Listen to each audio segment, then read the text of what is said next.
Okay, so K from KCM, and it's rant time. And I don't know if I'm actually going to post this, but I'm ranting. So I just purchased this bottle of Foursquare Rum 2005 single blended rum. Boom. Okay? You can see it backwards and stuff.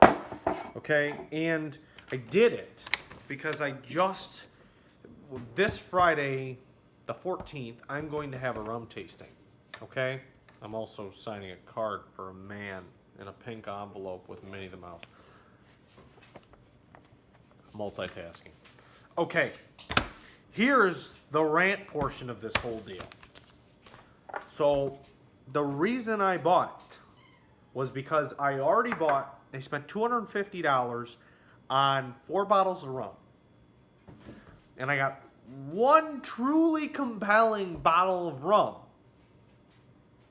And then 3 bottles, 1 bottle that was okay, and 2 bottles that were annoyingly simplistic, uneventful, right? And you can't have a KCM tasting with simplistic and uneventful.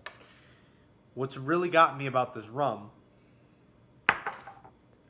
this is 59% alcohol by volume. It's aged in ex-bourbon casks for 12 years. It's distilled in pot and column stills. I mean, it's a Barbados rum, and it's labeled really well. There's a lot of transparency in what's going on. There's not a lot of nonsense. I mean, really, marketing-wise, they went for the simplistic. And this is the bottle I should have bought. And the end result is exactly what you would expect. I mean, at proof, it's complex. You can get a variety of notes. It is distinguishably a rum. It is reasonable tasting. And it has very unique complexity to it. It's got some nice spices to it, a little bit of banana, that nice sugary, but it has dimension to it, right? It has proclivity to explore different things. Before I put some water in it. I bought 2 rums. One was called Grander. It was a 12-year-old Panama rum, and one was called Pilar, and it was a Solera vat rum. And both of them were so one-dimensional that it was like, I can't have a rum tasting with rums like this, because it brings to question why somebody would come to said rum tasting. So, question is, why?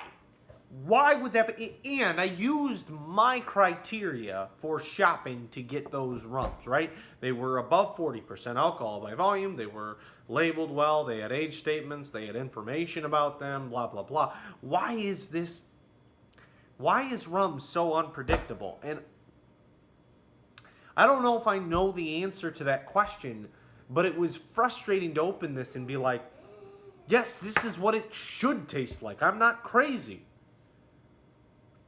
You know, I'm not asking for too much here. I'm asking, if I'm going to spend a lot of money on a bottle, I don't want smooth. I don't want something that's easy to drink. I want something that actually has a uniqueness, a profile to it. It has reasonable measures. And I'm sorry, my dog is whining.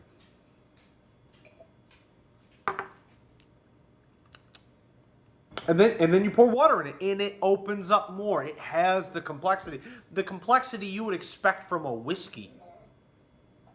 Really an interesting bottle. Again, this is Foursquare Rum Distillery, St. Philip's, Barbados, the 2005 single blended rum. Highly recommend this. I bought this for $75. Yeah, for sure. I mean, if I were going to buy this versus a 12-year-old single malt scotch, and this is at barrel proof, this is a good deal. And so, but then I spend $40 on something that's barely a mixer. Why would the rum industry do that to them? It's just like tequila, right? I mean, tequila. Tequila is by nature supposed to be smooth. So, maybe I'll do a proper review of this Foursquare rum, because this is actually pretty interesting stuff, and they have a cheaper version of it too, which I almost bought, but I thought I've already sunk 250 in this thing. I better make sure I know what I'm buying before I go too deep into it. So, what's the moral of the story here? I don't know if I have one.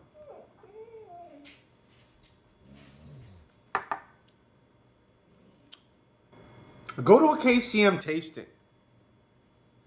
Because, unfortunately, in today's market, certain spirits, like rum, are getting better.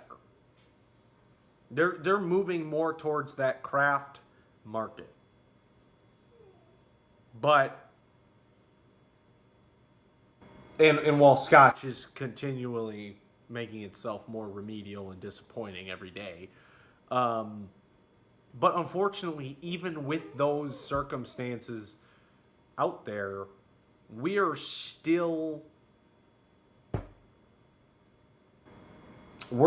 getting a gamble every time we buy a bottle of something new. So do your research, because clearly when I don't, it bites me in the butt. I would recommend this stuff. Foursquare Rum doesn't sound fancy or exotic. The bottle doesn't look fancy or exotic. It doesn't have some, aboriginal paintings of whatever, blah, blah, blah. But that's not what you're looking for in a good spirit. That's not what you're looking for. You're not looking for the marketing stuff. In fact, everything about this screams bland, almost like a U.S. or a micro distillery threw some stuff together. But it's from Barbados. And this is legitimately good stuff. That's at the bottle being opened. I just opened it now. And I had this, moment where I'm like, man, what am I doing wrong? Why am I not catching the warning signs when I open something? The Grander rum, I was really, really looking forward to, because it seemed like it had the makings for something good. And it didn't work out. It doesn't work. It's better than the Pilar, but would I recommend somebody blow $40 on it? No. Unless you're looking for an expensive, smooth beverage. Anyway, this has been Kate from KCM and my whiny dog. Do you want to say hi?